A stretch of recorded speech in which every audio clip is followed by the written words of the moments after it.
दोस्तों, मैं बात हफीज हूं। गोदी मीडिया आपको रात दिन श्रीलंका की आर्थिक तबाही दिखा रहा है कि श्रीलंका बर्बाद हो गया, श्रीलंका में ऐसी महंगाई हो गई, श्रीलंका चीन के जाल में फंस गया, उसके साथ ये हुआ वो हुआ। लेकिन जो आपको बताना चाहिए उसको छिपा रहा है। वो मैं आपको बताता हूं और आप सुन के दंग रह जाएंगे कि अधिकारियों ने प्राइम मिनिस्टर मोदी साहब से ये कहा है कि अगर हालात को काबू नहीं किया गया तो चीन श्रीलंका से बदतर हालात हो सकते हैं। वो मैं आपको बताऊंगा। लेकिन उससे बड़ी जो आज खबर यह है जिसको छुपा दिया गया है गोदी मीडिया की डिबेट से, वो मनी कंट्रोल ने लिखी है कि भारत का जो व्यापार घाटा है वो पिछले साल के मुकाबले में 88% बढ़ गया है। ये अच्छे संकेत नहीं है। मनी कंट्रोल ने ये हेडलाइन लिखी है, ट्रेड डेफिसिट फाइनेंशियल ईयर 2022 में 88% बढ़ा भारत का व्यापार घाटा, ऑयल बिल में आए 80% की उछाल। इसको न्यूज 18 ने और विस्तार में लिखा है और उन्होंने बताया है कि पिछले 9 साल का ये सबसे बड़ा व्यापार घाटे का आंकड़ा है। न्यूज 18 लिखता है, भारत का चालू खाता घाटा बढ़कर 9 साल के सर्वाधिक स्तर पर पहुंचा। विस्तार से पढ़े। और इससे पहले गोदी मीडिया क्या लिख रहा था जानते हैं?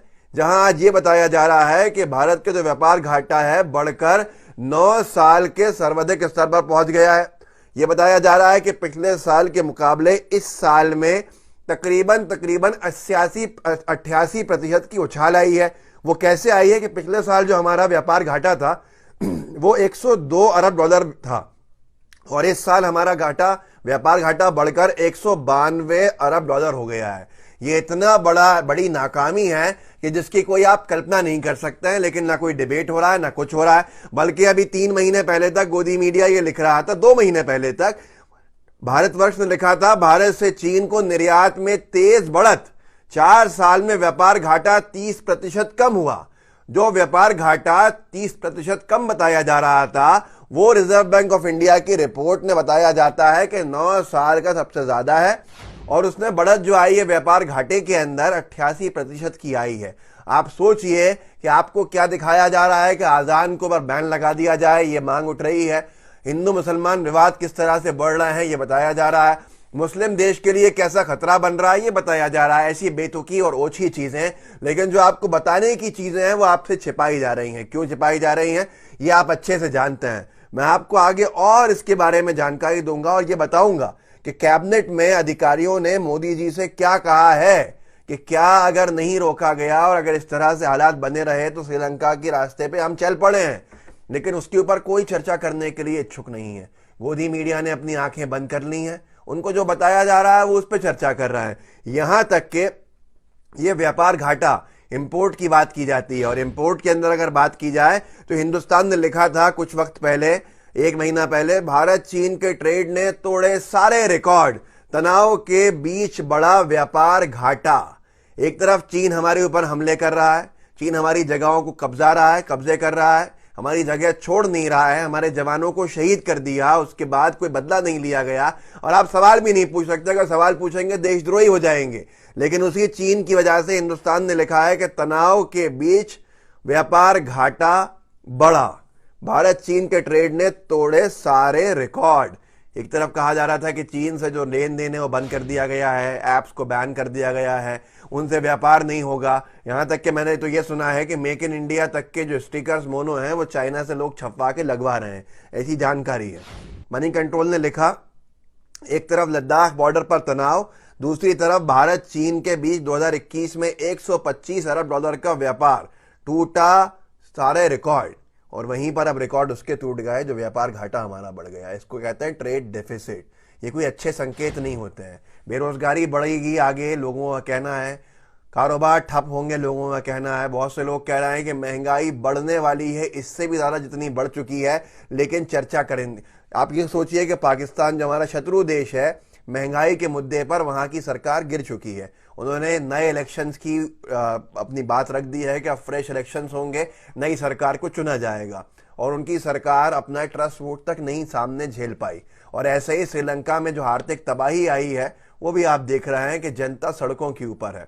लेकिन हमारे यहाँ पर गोदी मीडिया सब कुछ मैनेज की हुई है, सब कुछ कंट्रोल की हुई है। ट्विटर पर लोगों ने बहुत कुछ लिखा है और वो जानना आपके लिए इसलिए ज़रूरी है कि अगर आप अनभक्त हैं तो आपको इनको सुनना चाहिए कि अनुज मिश्रा क्या लिख रहे हैं।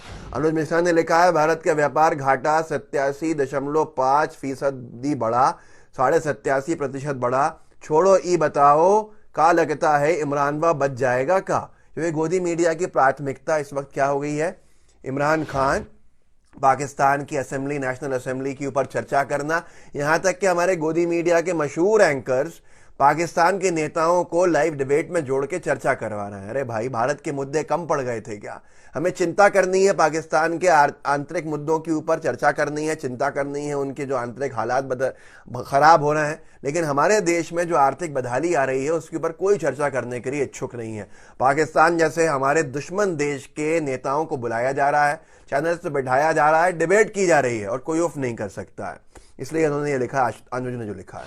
संतोष गुप्ता लिखते हैं, आज सब नाच रहे हैं कि भारत ने 418 अरब डॉलर का रिकॉर्ड निर्यात किया, मगर आयात कितना किया ये किसी ने नहीं बताया।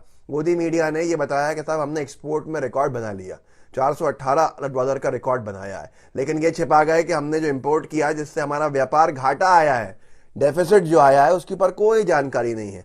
जानते हैं वो कितना है? इन्होंने लिखा, संतोष गुप्ता ने आगे, हमारा व्यापार घाटा दिसंबर 2021 में रिकॉर्ड 142 बिलियन डॉलर था, लेकिन भाजपा की यही तो खूबी है, वो आधे आंकड़ों से भी अपने समर्थकों को मूर्ख बनाए रखती है। विनीता शर्मा लिखती हैं, भारत का व्यापार घाटा 87.5% बढ़कर 192 अरब डॉलर के पार पहुंचा। भारत पर कुल कर्ज जीडीपी के सापेक्ष 83% तक पहुंच गया है। श्रीलंका पर कुल कर्जा उसके जीडीपी का 93% हो गया है और पूरी दुनिया उसके हाल को जानती है। इस अयोग्य नेतृत्व से कोई उम्मीद नहीं है, लंका तो इधर भी लगने वाली है। आप सोचिए, श्रीलंका में जो आर्थिक तबाही आई है, अगर विनीता शर्मा की बात को माने, जो उन्होंने व्यापार घाटे को कोट करके बताई है और कर्जे को, उसके हिसाब से श्रीलंका के रास्ते पे चलने के लिए अब हम सिर्फ 10% की दूरी के ऊपर है। हमारे यहाँ पर हालात क्या हो रहे हैं ये आपके सामने है। बेरोजगारी कितनी बढ़ चुकी है ये आप जानते हैं, पर चर्चा कहीं नहीं हो रही है। अगर कोई दूसरी सरकार होती तो अब तक गिर चुकी होती, लेकिन गोदी मीडिया ने जो सिस्टम को जकड़ा है उसकी वजह से इनको सब कुछ बताया जा रहा है। और आप में से हर कोई हिंदू मुसलमान में लगा हुआ है। आपकी प्राथमिक जो जिम्मेदारी बन गई है और आपकी प्राथमिक जो जरूरत बन गई है वो हिंदू और मुसलमान विवाद बन गए हैं। आपको मूर्ख बनाया जा रहा है और आप बन रहे हैं, और इस खेल में सब शामिल हैं जिनको आप देख नहीं पा रहे हैं। प्रभात खबर ने, जो मैंने आपको शुरू में कहा था इस वीडियो के कि मैं आपको बताऊंगा कि कैबिनेट में अधिकारियों ने मोदी जी से क्यों कहा है, क्या कहा है, जिससे लोग कह रहे हैं कि श्रीलंका जैसे बदतर हालात हमारे भी हो सकते हैं। प्रभात खबर ने छापा है, तो श्रीलंका के जैसे हो जाएगी भारत की हालत, जाने क्यों अधिकारियों ने पीएम मोदी से कही ये बात। पत्रिका ने इसको लिखा है, भारत ने भी श्रीलंका जैसी आर्थिक बदहाली का डर, पीएम मोदी के साथ घंटों चली बैठक में अधिकारियों ने चेताया। एक तरफ आज ही पता चलता है, कल ही पता चलता है कि हमारा व्यापार घाटा 87.5% तक बढ़ चुका है, हमारे ऊपर कर्जा बहुत हो चुका है, और दूसरी तरफ उसी दिन बैठक में मोदी जी के साथ अधिकारी ये चेता रहे थे कि अगर इन सब को रोका नहीं गया तो श्रीलंका जैसे हालात बन जाएंगे। एबीपी न्यूज ने लिखा, भारत ने भी श्रीलंका जैसी आर्थिक बदहाली का डर, पीएम आवास पर डोभाल और सचिवों के साथ उच्च स्तरीय बैठक में उठे सवाल। आप खुद सोच लीजिए कि आपके लिए प्राथमिकता के ऊपर क्या है। तरजीह कहते हैं उर्दू में, आपकी तरजीहात क्या है। अंग्रेजी में प्रायोरिटी कहते हैं, आपकी प्रायोरिटीज क्या है। हिंदू मुस्लिम विवाद है, नमाज से नफरत करनी है, अजान से नफरत करनी है, महिलाओं के हिजाब से नफरत करनी है, या अपने रोजगार से मोहब्बत करनी है। देश के आर्थिक हालात को सुधारने के लिए आवाज उठाई है, आपको भ्रमित किया जा रहा है और डिस्ट्रैक्ट करके सरकार अपनी नाकामी छिपा रही है। ये आपके सामने है। अब आप मत सोचिए कि किस तरह से बेरोजगारी क्यों बढ़ रही है, आप मत सोचिए कि व्यापार बर्बाद क्यों हो रहा है, क्योंकि आपको खुद समझना होगा कि हालात बद से बदतर क्यों हो गए। इस वीडियो को आगे बढ़ाइए, लोगों को जागरूक कर सकते हैं। व्हाट्सएप ग्रुप्स होंगे, उनमें शेयर कीजिएगा इस वीडियो को। साथ में लाइव टीवी को सब्सक्राइब कीजिएगा और बेल आइकन दबाइएगा। जय हिंद, जय भारत।